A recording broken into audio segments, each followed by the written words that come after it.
59번째. 지각을 사용하라. 본문은 히브리서 5장 11절에서 14절까지 말씀입니다. 11절. 멜기세덱에 관하여는 우리가 할 말이 많으나 너희가 듣는 것이 두나무로 설명하기 어려우니라. 12절. 때가 오래되었으므로 너희가 마땅히 선생이 되었을 터인데 너희가 다시 하나님의 말씀의 초보에 대하여 누구에게서 가르침을 받아야 할 처지이니 단단한 음식은 못 먹고 젖이나 먹어야 할 자가 되었도다. 13절. 이는 젖을 먹는 자마다 어린아이니 의의 말씀을 경험하지 못한 자요. 14절. 단단한 음식은 장성한 자의 것이니 그들은 지각을 사용함으로 연단을 받아 선악을 분별하는 자들이니라. 오늘 본문은 히브리서 전체로 볼 때 하나의 군더더기처럼 삽입되어 있는 내용입니다. 전체 문맥상 앞뒤가 잘 맞지 않는 내용이 끼어들어 있습니다. 5장에서 그리스도의 대제사장으로서의 자격을 말씀하다가 갑자기 엉뚱한 내용이 나타납니다. 그러다 다시 7장에 가면 그리스도의 대제사장 사역으로 돌아갑니다. 본문 11절을 보면 왜 본문의 내용이 삽입되었는지를 알 수 있습니다. 멜기세덱에 관하여는 우리가 할 말이 많으나 너희의 듣는 것이 두나무로 해석하기 어려우니라.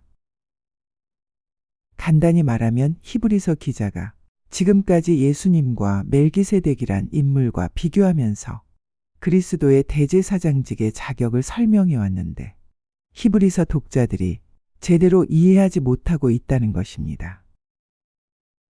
그래서 너희가 듣는 것이 두나무로라고 책망합니다.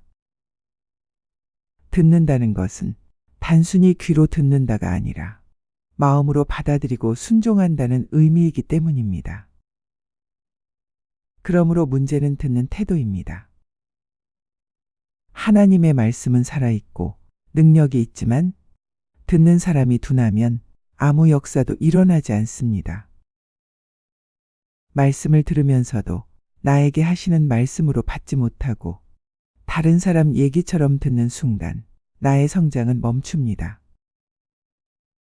그리고 12절에서 때가 오래되었으므로 너희가 마땅히 선생이 되었을 터인데 너희가 다시 하나님의 말씀의 초보에 대하여 누구에게서 가르침을 받아야 할 처지이니 단단한 음식은 못 먹고 젖이나 먹어야 할 자가 되었도다라고 말씀했습니다.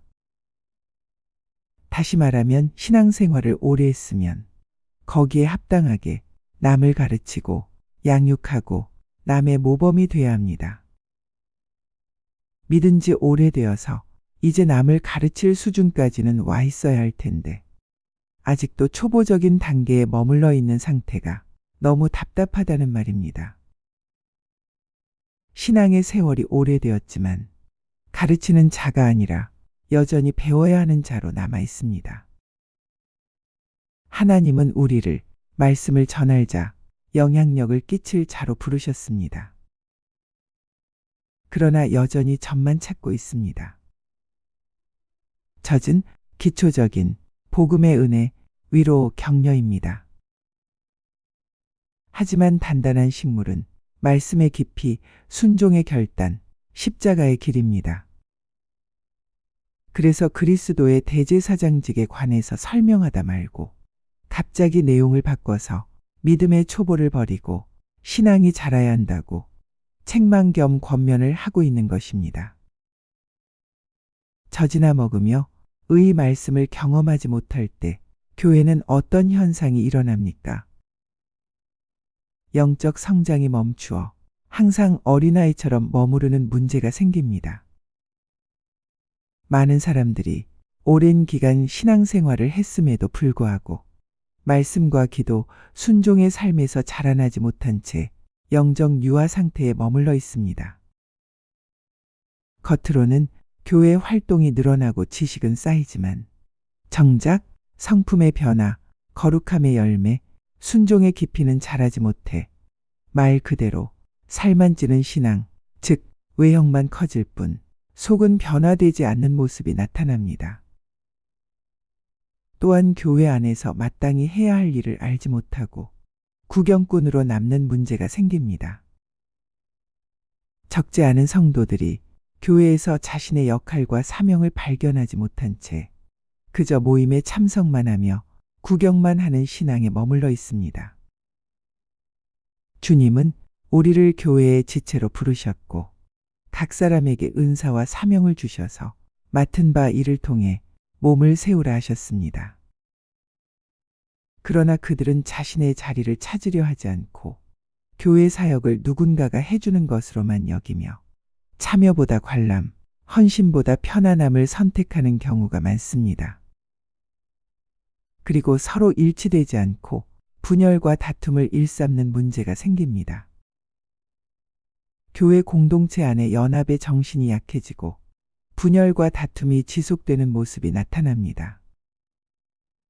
예수님은 우리에게 하나 되기를 기도하셨고 바울은 교회를 향해 같은 마음과 같은 뜻으로 온전히 합하라고 권면했습니다.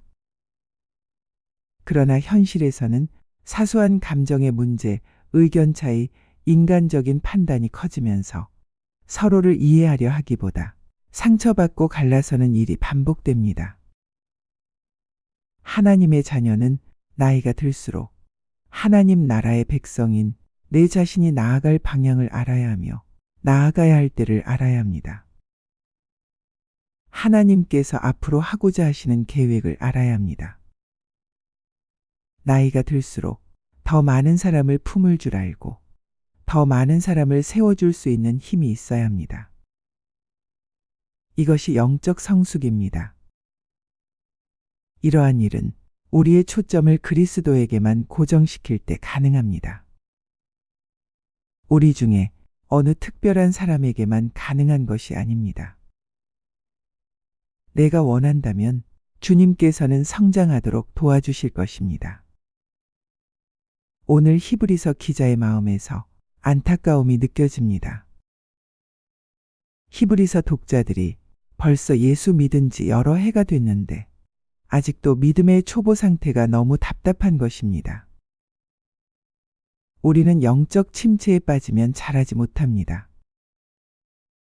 영적 침체에 빠질 때 나타나는 현상이 있습니다. 말씀이 귀에 들어오지 않습니다. 11절 너희가 듣는 것이 둔함으로 하나님의 말씀이 마음에 감동을 주지 않고 설교나 성경을 읽어도 메마른 느낌만 남습니다. 예전에는 눈물이 나던 말씀이 이제는 아무 감흥이 없습니다. 그리고 신앙이 자라지 않습니다. 12절 때가 오래되었으므로 마땅히 선생이 되었을 터인데 신앙의 연료는 늘었지만 성품과 믿음은 여전히 제자리입니다. 과거의 은혜는 이야기하지만 현재의 은혜는 체험하지 못합니다. 예배, 기도, 봉사의 습관은 남아있으나 생명력이 빠져 있습니다. 뿐만 아니라 영적 미성숙이 드러납니다. 13절 젖을 먹는 자마다 어린아이니 삶의 문제 앞에서 금세 흔들리고 감정에 휘둘리며 남의 말이나 세상의 판단에 쉽게 영향을 받습니다.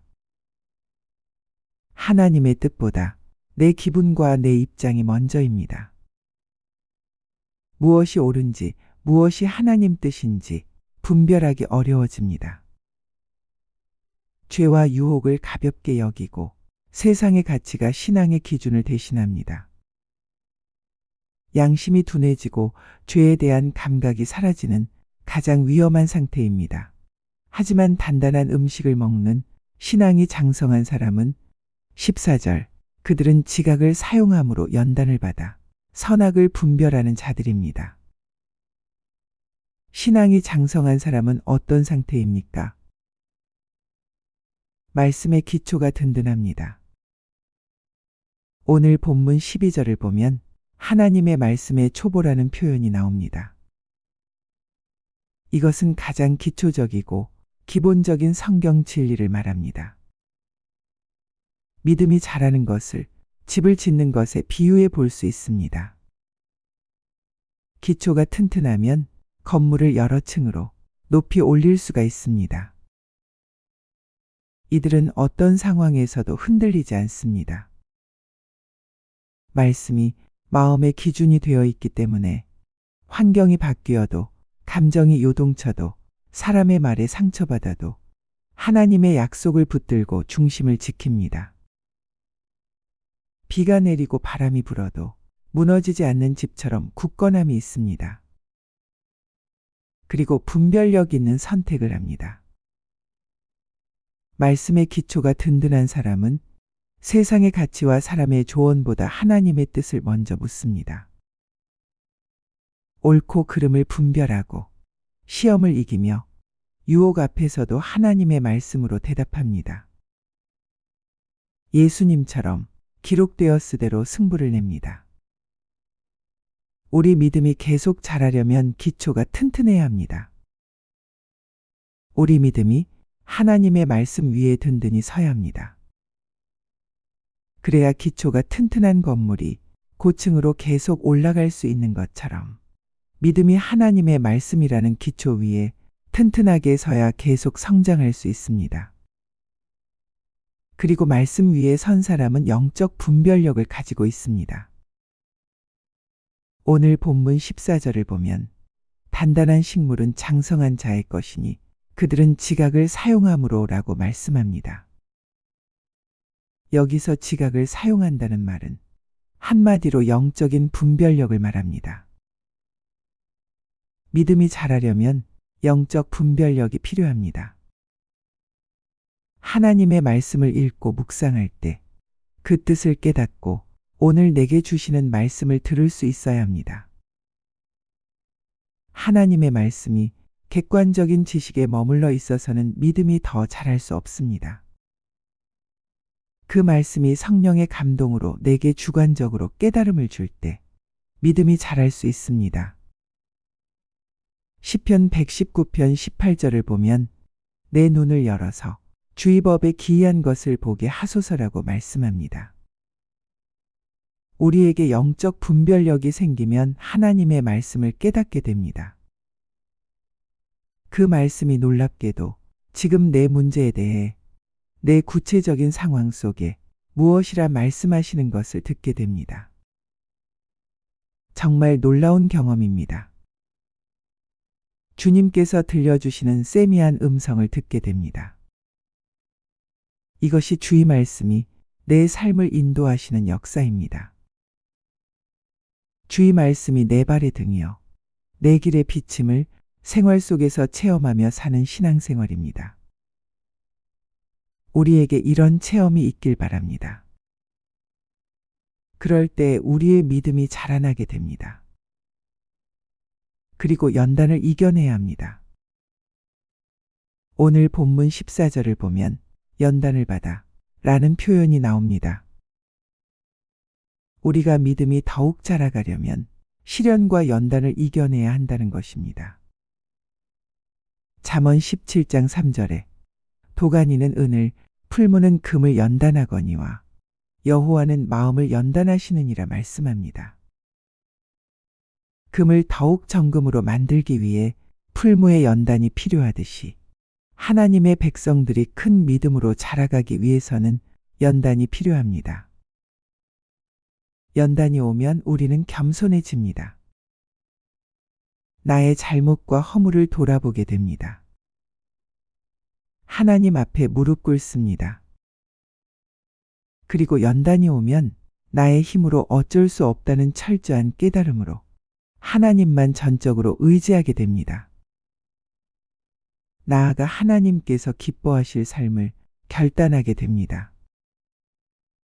요셉은 고난 속에서 성품과 믿음이 연단된 사람이었습니다. 요셉은 형들의 시기, 노예 생활, 억울한 감옥살이라는 고난을 겪었습니다. 그러나 그 과정에서 하나님은 그의 성품과 인내, 용서, 지혜를 다듬으셨고 결국 애굽의 총리가 되어 많은 사람을 살리는 도구가 되게 하셨습니다. 요셉의 연단은 사람이 아닌 하나님을 바라보는 믿음을 만들었습니다. 그래서 하나님은 우리에게 실패를 주시고 연단을 주시고 고난을 주시는 것입니다. 오늘 하나님은 우리에게 이렇게 말씀하십니다. 너희가 젖만 먹는 어린 아이로 머물지 말고 단단한 식물을 먹는 장성한 자가 되어라. 우리의 신앙이 단지 교회 생활로 머물지 않고 삶의 자리에서 말씀을 실천하는 성숙한 제자로 자라가야 합니다. 에베소서 4장 15절. 오직 사랑 안에서 참된 것을 하여 범사에 그에게까지 잘 알지라. 오늘도 말씀 앞에 귀를 열고 말씀으로 자라고 말씀으로 세상을 분별하며 그리스도를 닮은 장성한 신앙인으로 살아가길 바랍니다.